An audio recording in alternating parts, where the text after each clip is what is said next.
97 Guild Wars capítulo 289. O Pomar 6 Autor, Cotário. Esse capítulo veio de novelfull.com. Por favor, confira o site e link na descrição. Os Agile Enablers foram puxados para este vórtice contra sua vontade. Logo depois que eles saíram do atordoamento, na esperança de despedaçar Draco por sua insolência, todos foram trazidos para essa força giratória que dilacerou seus próprios corpos. Menos 3.000.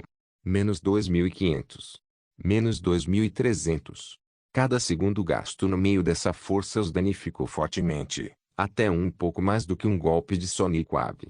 O que havia de especial nessa nova habilidade de arco era que ela era um lançamento contínuo e causava 12.000 de dano no espaço de um segundo. Isto foi o dobro do dano base dos tiros de Draco. Combinado com o passivo Sonic Wave, sua capacidade de causar dano foi bastante aumentada. Mas será que este foi o fim? Não. Foi apenas o começo. Draco tinha acabado de aprimorar a técnica, então agora estava se acostumando com o aumento de proficiência que isso lhe trazia.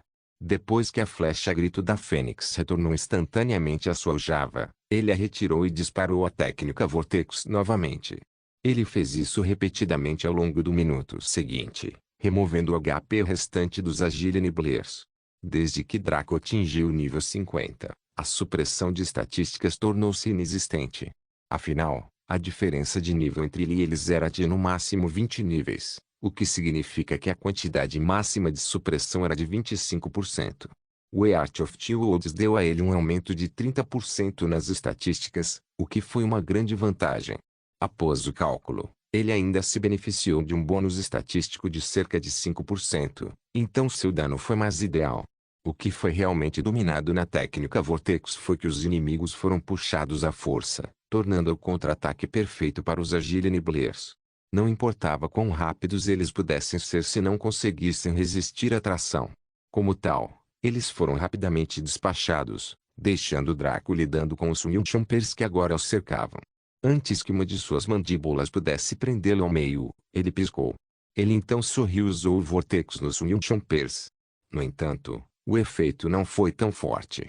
Os Chompers eram mais pesados que os Agile Enablers e suas pernas tinham pinças que os mantinham firmes no chão, o que era uma característica natural das espécies parecidas com formigas.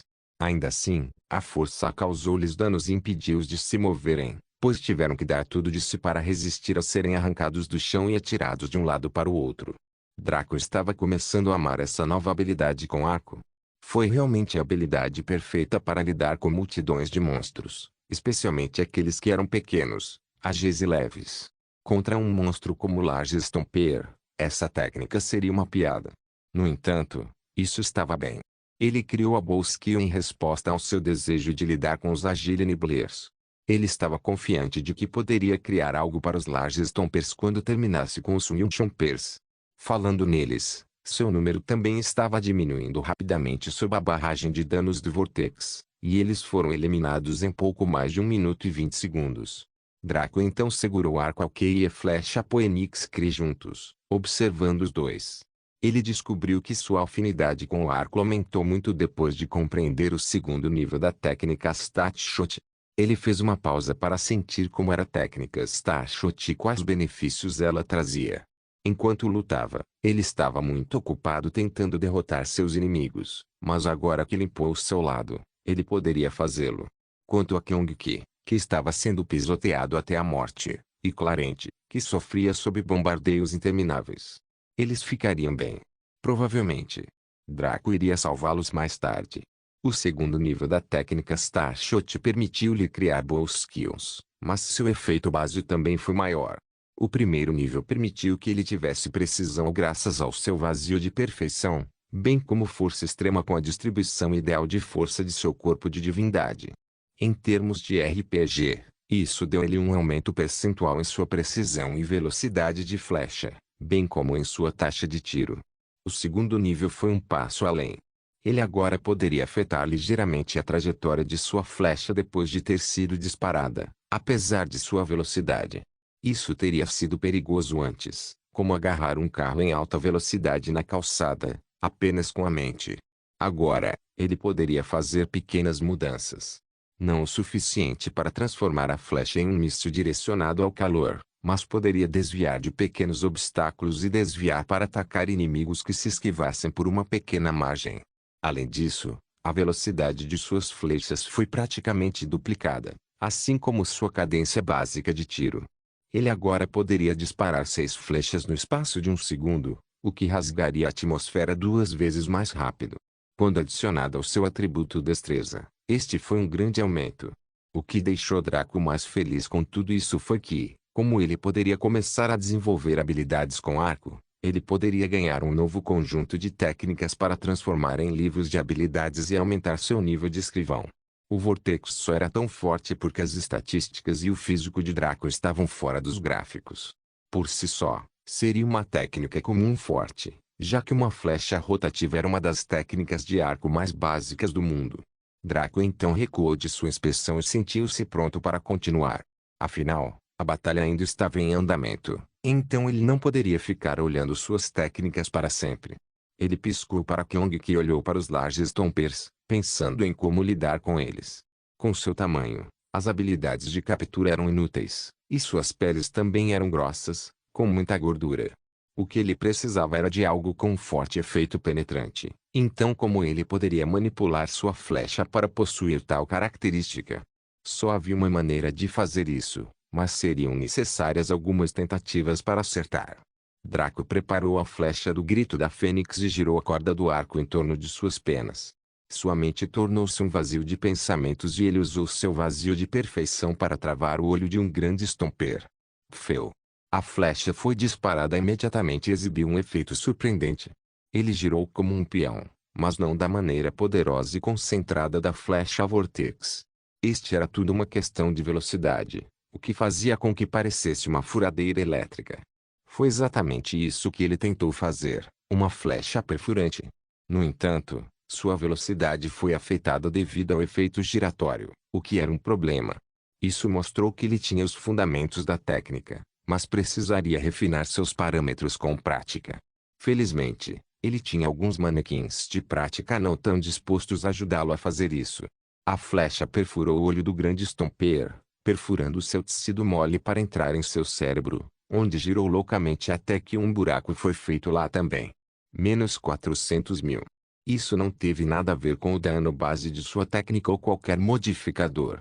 Isso foi chamado de dano fatal, que foi superior aos acertos críticos.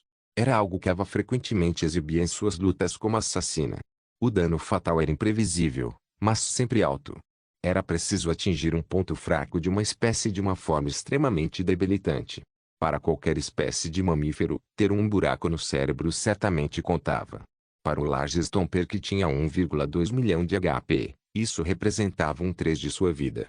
Na verdade, se não fosse pela diferença de rank entre ele e Draco, bem como o fato de seu cérebro ser muito grande, esse tiro poderia tê-lo matado imediatamente.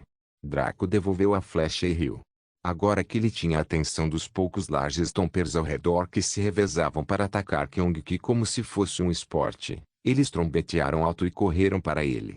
Sua velocidade de movimento, porém, era uma porcaria total.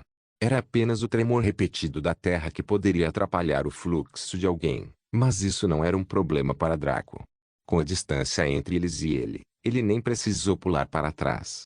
Ele continuou usando sua técnica nova e incompleta neles continuamente, atingindo olhos, ouvidos e até mesmo uma vez enviando um na boca de um Large Stomper. Dos 5 que o atacaram, ele derrubou 2 no espaço de 5 minutos. Não havia como evitar, pois a defesa e o HP deles eram muito altos. Eles também aprenderam a proteger seus pontos fracos contra seus chutes e se concentraram em diminuir a distância. Mas como Draco poderia permitir isso? Uma vez que o capturassem, eles fariam mais do que apenas matá-lo, vendo a forma como o ódio puro brilhava em seus olhos. Como tal, ele passou os próximos 10 minutos em loop contínuo com os Large Stompers. Ele ficou realmente irritado com eles, pois eram muito mais resistentes do que os Agile Nibblers ou Swing Chompers. Mas, novamente, isso era um dado adquirido. Se os Swing Chompers e Agile Nibblers fossem contados como causadores de danos, então os Large Stompers seriam tanques, e também eram tanques puros. A essa altura, Kyong-ki finalmente se livrou da tontura e correu para ajudar Clarente. As sementes que os Nautilus dispararam contra Kyong-ki não causaram nenhum dano e não puderam prejudicá-lo de forma alguma. Com sua intervenção oportuna, Clarence conseguiu se libertar e revidar. Foi difícil atacar os Nautilus sem danificar as preciosas árvores, então Clarence e Kyong-ki tiveram que recorrer ao corpo a corpo para derrubá-los. Os Nautilus não eram como os Silent Spinners, que pouco podiam fazer no combate corpo a corpo. Eles usaram suas caudas bifurcadas para cortar Clarence e Kyong-ki, bem como seus dentes afiados e garras para rasgá-los. Naturalmente, Clarence e Kyong-ki fizeram o mesmo, então rapidamente se tornou nada além de uma luta bestial onde não havia honra ou técnica, apenas mordendo, arranhando e rugindo. Draco apareceu depois de lidar com os Large Stompers e ajudou a dupla a eliminar os últimos macacos. Draco primeiro avisou Kyong-ki e Clarence para se apegarem a alguma coisa. Clarence se prendeu em uma árvore enquanto Kyong-ki se deitava no chão com as garras cravadas na terra. Os Nautilus foram inteligentes o suficiente para perceber que algo estava errado, mas era tarde demais. Habilidade de arco 1, Vórtice. Eles não conseguiram resistir, pois eram ainda mais leves que os Swinchompers, com aproximadamente o mesmo tamanho e classe de peso dos Agile Nibblers. Os Nautilus entraram no vórtice e foram despedaçados lentamente. Em questão de 1 ou 2 minutos de ataques contínuos de vórtice, os Nautilus também foram eliminados. Clarence quase foi puxado muitas vezes, enquanto Kyong-ki conseguiu permanecer relativamente estável em suas mãos. Draco ganhou 2.342% de experiência depois de limpar esta zona. 20 níveis para meia hora de luta seriam um sonho para jogadores normais. No entanto, este número final indicava que se não fosse pela sua turma, ele teria ganho cerca de 23.420. Ele sentiu vontade de chorar com o quão acentuada era a redução, mas ele só podia seguir em frente e torcer pelo melhor. Ele colocou 2.000% de experiência no Mjolnir, o que o elevou de 26.000% para 28.000% de 50.000%. Quanto aos 342% restantes, ele deixou que isso se somasse à sua experiência acumulada. Draco se espreguiçou enquanto Kyong-ki e Clarence desciam do alto da batalha. Ambos trocaram um olhar e então olharam para Draco com desdém. Como eles poderiam não ter percebido que ele os havia deixado pendurados de propósito? Da última vez ele usou essa habilidade para enfraquecer todos os inimigos, o que lhes permitiu revidar com competência. Já se passou mais de um dia desde que ele o usou, então deveria estar fora de recarga. Um sujeito tão de pele fina. Nós só rimos um pouco de você, como você pode ser tão mesquinho. Draco ignorou seus olhares de ódio e apontou para a próxima zona. Descanse um pouco. Depois de apanhar como cães indefesos, é normal que você precise de um ano de descanso. Apenas certifique-se de se apressar, pois estamos dentro do cronograma. Kyong-ki e Clarence nunca quiseram tanto bater em alguém em suas vidas antes. Guild Wars capítulo 290, Planícies do Colosso. Um Riveting-Nit estava nas costas de Lucia, sua Link Poenix, rasgando a atmosfera na velocidade da luz. Ela ficou perto do pescoço de Lucia com os braços cruzados e a pose rígida. Francamente, ela parecia heróica e super legal, mas isso era normal para Riveting-Nit. Atrás dela estavam Zayn, Ikari e Roma, cada uma com uma criança nos braços. Hila, Loki e Rosella olharam em volta e com olhos arregalados, aproveitando esse tipo de viagem. No geral, se alguém ignorasse quem eles apoiavam, eles pareciam ser a imagem clássica de um grupo de amigos adultos do ensino médio que se encontraram para um brunch para colocar o papo em dia. No entanto, isso não poderia estar mais longe da verdade. Isso foi mostrado quando Lucia encerrou sua habilidade passiva Streak, que lhe permitia se mover na velocidade da luz, aparecendo sobre um vale normal. O vale era densamente arborizado com muitos rios e clareiras espalhadas por dentro, mas Riveting-Nit nem sequer olhou para essas coisas. Ela direcionou Lucia para um certo lago no vale que não parecia diferente dos outros. Ao lado daquele lago havia uma caverna de tamanho médio que parecia ser o lar perfeito para um urso. Lucia entrou no inventário da Riveting-Nit quando todos desembarcaram de suas costas. Zayn, Roma e Ikari observaram a área com curiosidade. Eles sabiam por que estavam aqui, mas não o que aconteceria a seguir, pois era a primeira vez para todos eles. Riveting-Nit pegou um pergaminho especial que ela havia adquirido há algum tempo e o ativou. The Two Planes of the Colossus, e tem único classificação, lendário efeito, concede a propriedade da masmorra divina das planícies do Colosso. Riveting Nietzsche adquiriu isso durante o leilão divino que ela visitou com Zayn, e foi guardado para uso posterior. Agora que ela estava planejando alcançar Draco, finalmente era hora de dar tudo de si. A escritura brilhou e se transformou em partículas douradas de luz antes de se fundir com seu corpo. Assim que isso ocorreu, a caverna aparentemente vazia e mediana se transformou em um portal semelhante ao do Império Divino de Gudimar, só que este era muito, muito menor. Riveting Nietzsche virou-se para as outras mulheres do círculo íntimo de Draco e baixou o capuz. Ela olhou para eles seriamente e falou profundamente. Enquanto Draco estiver fora, temos que diminuir a distância entre nós e ele. Não podemos nos tornar um fardo como as principais mulheres em sua genealogia. Temos que ser modelos para inúmeras outras pessoas abaixo de nós. Esta é uma masmorra divina. A dificuldade dele está no ponto mais alto possível para nossos níveis. Lá, trabalharemos juntos para completar todos os objetivos da missão enquanto aumentamos nossa força pessoal. A declaração de Riveting Nietzsche os fez concordar, pois era isso que eles esperavam. Nenhum deles se sentia bem deitado enquanto Draco subia e descia para garantir mais poder e benefícios para eles. A pior parte de tudo era que nenhuma delas era o tipo de mulher do tipo donzela em perigo como nas histórias. Cada um deles era um monstro por si só, uma espécie de destaque entre sua espécie e até mesmo entre todas as raças do mundo. Talento. Se afirmassem que eram as segundas mulheres mais talentosas do mundo, nenhuma outra mulher ousaria reivindicar o primeiro lugar. O problema era que a taxa de crescimento deles havia sido sufocada pela vida amorosa. Sempre que Draco estava por perto, era tão divertido estar com ele que todo o resto ficava em segundo plano. Não só isso, mas elas passaram boa parte do tempo grávidas. Mesmo agora, seus filhos ainda eram bebês, ainda não se tornando crianças. No entanto, eles não podiam esperar até crescerem para começarem a progredir, certo?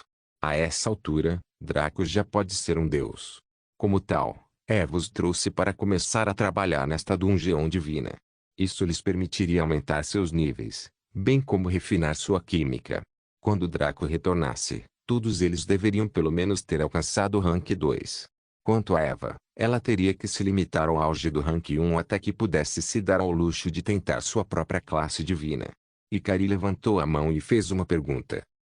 Não sei se Draco compartilhou isso, mas não consigo ganhar experiência lutando a menos que esteja com ele. Eva sorriu. Eu sei. Mas como somos do mesmo clã, as coisas são diferentes. Agora podemos criar festas e compartilhar nossa experiência juntos. Os outros três compartilharam um olhar. Roma então perguntou. Irmã mais velha. O que é uma festa? Eva congelou. Ela havia esquecido que seus compatriotas eram códigos de computador devido ao quanto ela se importava pessoalmente com eles. Mas esse fato lhe deu um tapa na cara. É claro que os NPCs não saberiam o que era uma festa, pois era uma mecânica destinada aos jogadores. A única razão pela qual eles poderiam se juntar a um agora era o fato de que a própria Eva era jogadora e administradora de seu clã. Obviamente, se os jogadores iriam copular com NPCs, deveria haver uma maneira de ajudar a criar suas esposas, maridos e filhos.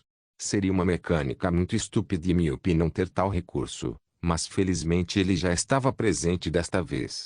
Um grupo é um agrupamento especial que permite que uma certa quantidade de pessoas compartilhem experiências e saqueiem igualmente as mortes. Ele também otimiza sua consciência de batalha e trabalho em equipe por meio de muitas funções. Como você pode imaginar, isso é algo exclusivo dos aventureiros imortais, mas graças à nossa relação familiar, podemos compartilhar esse poder com você. Eva explicou gentilmente. As três senhoras acenaram com a cabeça em compreensão. Zayn até tinha uma expressão pensativa ao perceber muitas coisas. Isso explicava facilmente porque os aventureiros imortais da guilda de Draco gostavam de se unir e porque seu crescimento era tão rápido. Como tal, Eva criou uma festa e convidou Zayn, Roma e Ikari para ela. Ela não podia convidar as crianças para a festa, pois elas eram obviamente muito jovens para brigar. Ao entrarem na festa, conferiram suas funções e ficaram maravilhados. Quão conveniente! Havia tantas maneiras de agilizar a luta em equipe por meio desse método que foi revolucionário para eles. Olá, vocês podem ver isso. Ikari, isso é interessante. Esse chat de texto. É como escrever uma carta instantânea um para o outro. Zaini Alukemunter Exif Gerádio. Roma. Ikari. Zaini. Desculpe, eu queria ver se palavras místicas de poder poderiam ser digitadas. Roma Eva permitiu que eles brincassem e descobrissem as funções do sistema partidário. Era melhor que eles explorassem e obtivessem uma compreensão preliminar agora, em vez de no calor do combate. Como administradora do clã Morningstar, Eva podia verificar as estatísticas das outras 3 mulheres através do sistema partidário. Claro, isso era algo que os jogadores só poderiam fazer com os NPCs em situações específicas e com as permissões corretas. Nome: Roma, Servo Místico, rank 1 nível 17 ESP, 34% força do NPC, 20 diz do NPC, 20 fim do NPC, 20 int. NPC, 30 NPC primavera, 20 chá do NPC, 25 sorte do NPC, 20 habilidades ativas, mãos necróticas, maldição maligna, roubo de vida, adivinhação, ressurreição negra. Habilidades passivas, charme, insight, previsão, flexibilidade, ilusão. Nome: Ikari, dragãozinho rank 1 nível 26 ESP, 72% força do NPC, 100 diz do NPC, 100 fim do NPC, 100 int. NPC, 190 NPC primavera, 130 chá do NPC, 110 sorte do NPC, 100 habilidades ativas, cura com luz branca, barreira branca. Habilidades passivas, produção de éter, Dragobond. Nome: Zaini, Diabo Real rank 1 nível 1 ESP, 0% força do NPC, 10 diz do NPC, 10 fim do NPC, 10 int. NPC, 10 NPC primavera, 10 chá do NPC, 10 sorte do NPC, 10 habilidades ativas, Min Blast, Charm, Energia Drain, Happy Blink, Omega Blast. Habilidades passivas, sedução, telecinesia, psicometria, teleestesia, ilusão. Os lábios de Eva se contraíram quando ela viu isso. Roma e Zaini tinham estatísticas iniciais muito médias para NPCs, com ambos começando com 10 pontos por estatística no nível 1. Ikari era um monstro que começou com 100 pontos por estatísticas no nível 1, mas apenas porque ela era um dragão branco. A maioria dessas estatísticas eram inúteis para ela de qualquer maneira, então serviam principalmente para decorar seu currículo. Agora, a forma como o sistema lidava com o crescimento dos NPCs precisava ser explicada, já que era muito diferente da dos jogadores, o que era um dado adquirido. Os jogadores começaram no rank 0, nível 1, com ponto de estatística em cada categoria. Eles ganharam 5 estatísticas por nível até o rank 1, nível 10. Depois disso, o ganho de estatísticas foi de 3 pontos por nível até o rank 2, nível 50. No entanto, os NPCs funcionavam de maneira diferente. Não havia rank 0 para eles, apenas para jogadores e monstros. Então eles começaram no rank 1, nível 1 de qualquer designação que lhes fosse dada. Eles geralmente tinham estatísticas iniciais de 10 em cada categoria, o que significa que tinham 70 no total, o que era mais alto do que o jogador médio poderia obter ao atingir o rank 1, 57 pontos. O que piorou as coisas foi que eles ganharam 5 pontos por nível para o rank 1 e 3 pontos por nível para o rank 2, etc. Em essência, suas estatísticas de crescimento estariam sempre um passo à frente dos jogadores como uma forma de proteção para eles. Afinal, os NPCs não deveriam ser inimigos dos jogadores. Foi por isso que não houve quedas monetárias ou de itens quando os NPCs foram mortos, bem como um corte de 50% na experiência recebida. O sistema do Bondless era muito direto. Não havia proteção entre os jogadores, mas os NPCs estavam em pior situação. Eles não poderiam simplesmente ressuscitar como os aventureiros imortais. Os jogadores poderiam atacá-los de maneiras diferentes, mas não poderiam fazer o mesmo com os jogadores. Isso criou uma desvantagem para eles. Então o sistema teve que criar maneiras de proteger os NPCs mais fracos dos vícios dos jogadores. Este foi apenas um deles. O que deixou Eva perplexa foi que Draco treinou apenas parcialmente Roma e Ikari. Ele e Roma lutaram juntos durante a missão Flora e Fauna, então como ela estava apenas no nível 17. Ikari também ficou no nível 26. Pelo que Eva sabia, Ikari obteria sua próxima habilidade racial de dragão branco no nível 30. Porque ele parou pouco antes de ela chegar ao próximo limiar. Quanto a Zayn, Eva queria abrir seu crânio e ver por que seu cérebro superior, que era melhor que o de todos eles, priorizava tanto a preguiça que ela nunca havia treinado nenhuma vez. Bem, por outro lado, Zayn só foi verdadeiramente aceita no grupo pouco antes de dar à luz. Antes disso, a posição dela era realmente estranha em toda a genealogia, então era natural que Draco não a levasse ao nível. Eva suspirou. Felizmente, ela estava aqui para ajudar Draco. Então, novamente, ela não poderia castigá-los por fazerem a mesma coisa que ela. Sua ficha de personagem também era bastante branda para alguém com seu poder. Nome: Noite Fascinante. Classe: Assassino das Sombras. Ótimo. Classificação: Aventureiro. 1. Nível: 30 ESP. 0% Força. 10 Diz. 40 Fim. 10 Interno. 5 Primavera. 5 Chá. 5 Sorte. 40 Habilidades de combate: Furtividade, Piscada curta, Cura instantânea, Tiro múltiplo, Assassinato, Gavinhas sombrias, Véu sombrio. Habilidades não combate: Vingador, Peste nuvem, Quebra de velocidade, Escapismo, Ilusão de sombra, Interrogatório sombrio. Habilidades comerciais: Comércio de escravos, nível 21, 90%, Negociação, nível 10, 12%, Rastreamento, nível 34, 90%, Inteligência, nível 1,0%. Ela não fez quase nenhum progresso desde a missão de emergência em seu nível e estatísticas. Afinal, ela precisava aumentar o nível de seus itens de crescimento e o olho do céu já estava completo. Quanto às suas habilidades profissionais, esqueça. Ela esteve ao lado de Draco quase 99% do seu tempo, então ela também não fez nenhum progresso. Eva só conseguiu corar e coçar a bochecha sem jeito. Parecia que eram todos casos perdidos. Devido à sua obsessão por Draco, eles adiaram seu próprio crescimento pessoal. No entanto, eles estavam aqui para corrigir isso. Como tal, Eva esperou que os outros terminassem de testar a mecânica do sistema partidário e os conduziu até o portal da masmorra divina. Seus olhos negros brilharam com um voto solene. Não importa o que acontecesse, quando eles saíssem daquele portal, todos teriam alcançado Draco. Por qualquer meio necessário. Guild Wars capítulo 291, Planícies do Colosso 2. Eva não se preocupou em colocar o capuz desta vez. Ela estava com suas irmãs sob o comando de Draco, então não havia a necessidade disso. Além disso, a pequena Hyla parecia gostar muito de admirar o rosto de Eva, pois era realmente bonito e saudável de se olhar. Não que Loki e Rosella fossem diferentes. Sempre que sua atenção não estava voltada para as mães, eles olhavam para a madrasta. Eva até tentou sorrir abertamente para Hyla, mas Hyla empalideceu. Ficou claro que era melhor Eva franzir a testa como sempre fazia, em vez de tentar forçar um sorriso.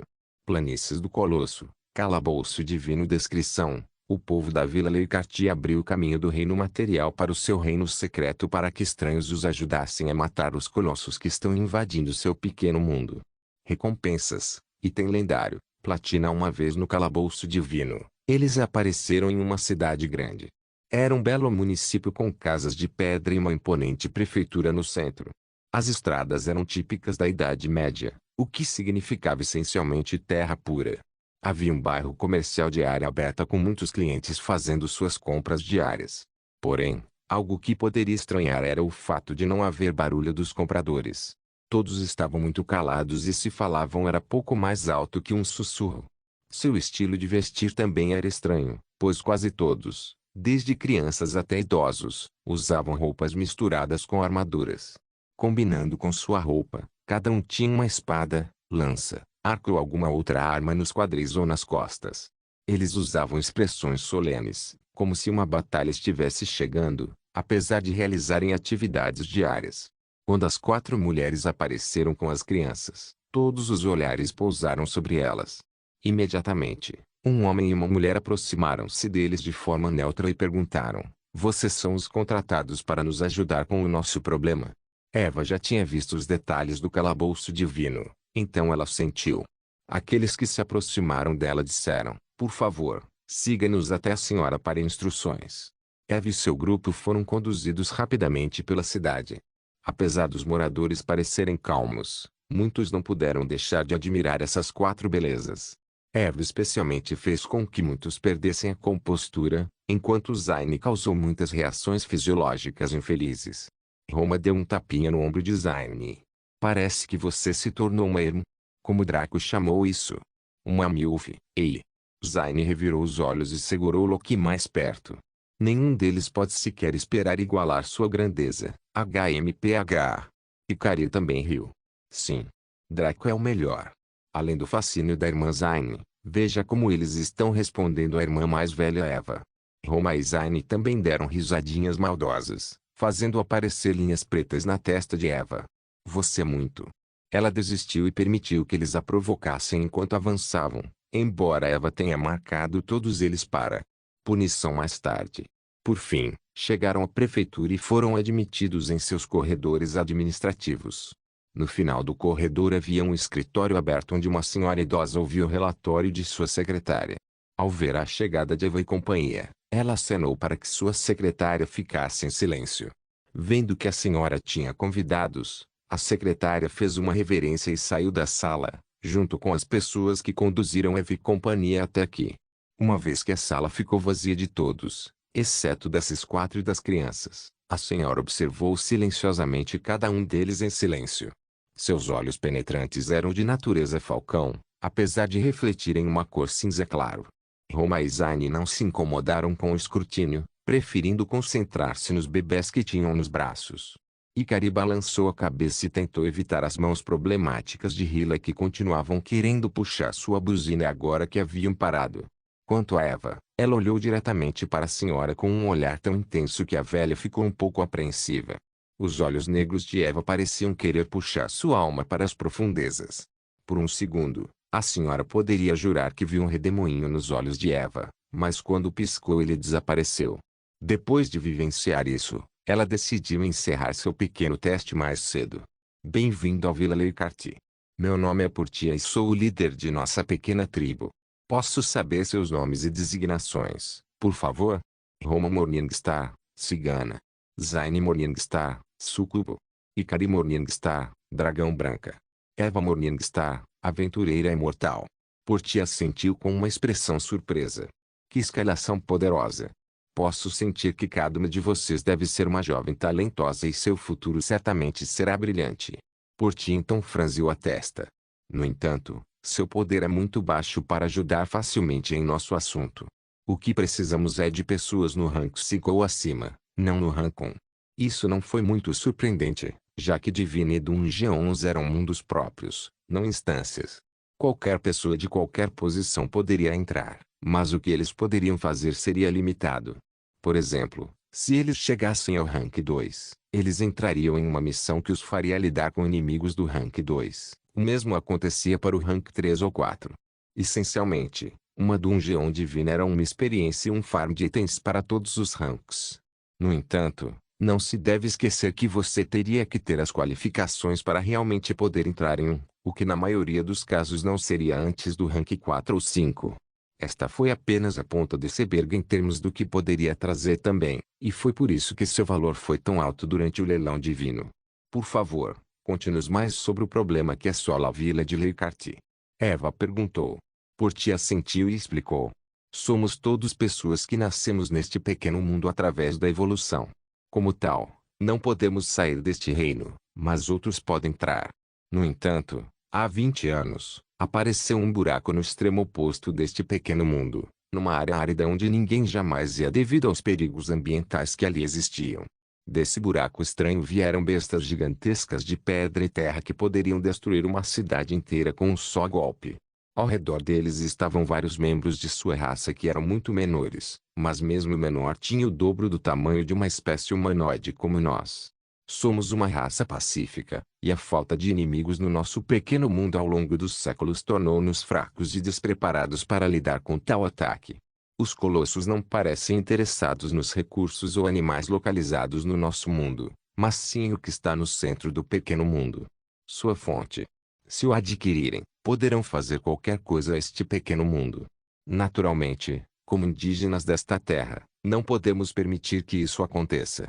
Os punhos de Portia se cerraram e sua expressão se contorceu numa careta. No entanto, foi apenas o suficiente para lidar com os colossos mais fracos. Os maiores erradicaram cidades caminhando casualmente sobre elas, destruindo muitas de nossas vilas e cidades e matando quase todo o nosso povo. A vila de Leicarte é tudo o que resta agora, depois de anos de conflito. Só estamos vivos por causa da visão de nossos antecessores de estabelecer uma pequena cidade bem próxima a uma saída para o reino material. Os colossos são em grande parte incapazes de encontrá-la porque disso, bem como o fato de que, como você viu, ninguém faz barulho suficiente para alertar alguma coisa. Então, decidimos abrir um caminho. Minha mãe, a senhora antes de mim, correu o risco de entrar no reino material para informar os poderes de lá sobre nossa situação. Não sei qual foi a resposta desde que minha mãe, ou qualquer um do meu povo, não pode sobreviver depois de deixar este reino. Portia grunhiu. Mas já que temos você, parece que alguém encontrou nosso pedido. Suponho que você terá que fazer isso por enquanto. Claro. O que você quer que façamos então? Eva perguntou calmamente. Portia hesitou e ponderou um pouco. Vá até os portões da vila e diga aos guardas para mostrarem como sair discretamente. Diga a eles que sua tarefa é limpar 5 acampamentos de batedores dos soldados colossos básicos. Golpe de sondagem, missão divina discrição. Destrua 5 acampamentos de escoteiros colossos que estão perto de descobrir a existência da Vila Leicarte. Etapa 1. Saia da aldeia usando o método especial. Recompensas. Item lendário. 10.000 platina aceitar missão. Sem número Eva naturalmente aceitou a missão. Ela então acenou para Portia. Deixe isso conosco. Depois disso, ela saiu com seu grupo. O que fez Portia coçar a cabeça em confusão foi que todos eles estavam indo. Não pode ser que eles queiram levar crianças para o combate com colossos. Pode. Eva e companhia chegaram aos portões da cidade. Havia um posto avançado lá que parecia estar ativo 24 horas por dia, 7 dias por semana. Os guardas estavam em alerta constante ao menor sinal de atividade dos colossos, pois seriam liquidados se fossem descobertos. Quando as 4 mulheres apareceram, um guarda desceu para interceptá-las. Depois de perguntar sobre o propósito deles, ele ficou sem palavras quando soube que eles deveriam lutar contra 5 acampamentos de escoteiros enquanto tivessem filhos. Ainda assim, não era problema dele, então ele os encaminhou para o esquadrão de saída. Aquele era um grupo de pessoas com capacidade de piscar em grupo, e foi assim que tiraram seus membros da cidade sem que ninguém percebesse. Trilhas e estradas sempre deixavam um rastro, não importa o quanto tentassem. Usar magia para mover pessoas para um local diferente era difícil de rastrear, a menos que você fosse uma espécie sintonizada com o espaço ou alguém adepto dele. Uma mulher foi designada para ser a responsável pelo esquadrão de saída e ela também ficou chocada com o fato de essas mães estarem realmente dispostas a arriscar seus filhos dessa maneira. Ao contrário do outro cara que não se importava, ela não podia ver isso acontecer como outra mulher, então tentou convencê-los a pelo menos deixar os filhos para trás em segurança. No entanto, essas mulheres riram como se ela fosse a maior idiota do mundo. Eles então garantiram a ela que as crianças tinham mais probabilidade de estar seguras do que elas próprias. Ao ouvir isso, a mulher do esquadrão de saída só conseguiu se soltar. Talvez eles realmente tivessem alguns meios para garantir a segurança dos seus filhos, já que, afinal, eles eram estranhos, então alguns meios especiais poderiam estar disponíveis para eles. Decidindo não se intrometer nos assuntos dos outros no futuro, a mulher do esquadrão de saída piscou o grupo para longe dos portões e para uma clareira limpa e discreta. As árvores aqui eram grossas e muito próximas umas das outras, semelhante à área da Dríade no Vale dos 4 Pontos. A mulher do esquadrão de saída explicou como Eva e companhia deveriam retornar após a conclusão da missão. Ela estaria presente nesta clareira específica em um determinado horário todos os dias, então eles tinham que chegar aqui primeiro e esperar por ela. Se eles estivessem sendo perseguidos, eles absolutamente teriam que despistar seus perseguidores antes de se encontrarem com ela, pois ela não correria o risco de revelar seus meios secretos de movimento ao inimigo.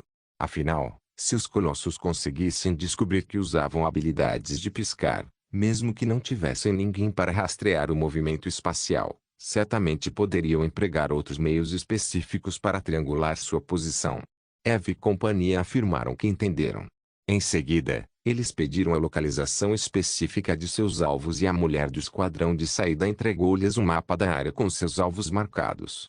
O que era conveniente era que esses acampamentos ficavam bem próximos, para que não precisassem passar dias subindo e descendo. Dependendo de quão fortes eram esses colossos, poderia levar algum tempo para derrubar todos eles. Imediatamente, Eva conduziu seu grupo para o primeiro acampamento. Zayn e Roma sussurraram para Loki e Rosella se comportarem, pois estavam prestes a espancar alguns bandidos. Rosella era inteligente o suficiente para entender imediatamente o que fazer, mas Loki era um pouco menos, sem mencionar que ele era um encrenqueiro nato. Ele só se comportava quando Draco, Eva ou qualquer uma de suas mães estavam por perto para cuidar dele, mas quando não estavam, ele era um monstrinho que explorava cada canto do salão do éter. No entanto, ele ainda era capaz de entender a intenção de sua mãe naquele momento, então ficou quieto. Hilo obviamente não precisava que lhe dissessem nada, e ela estendeu a mão para Loki. Zayn deu um tapinha na cabeça da pequena Hilo e entregou Loki, enquanto Rosella permaneceu com Roma, já que Roma não era uma lutadora corpo a corpo. Não se esqueça de deixar o link de se inscrever no canal.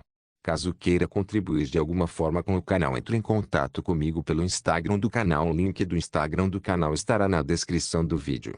Por favor, certifique-se de verificar meus outros vídeos, tenho certeza que você vai gostar deles. Solem irmãos.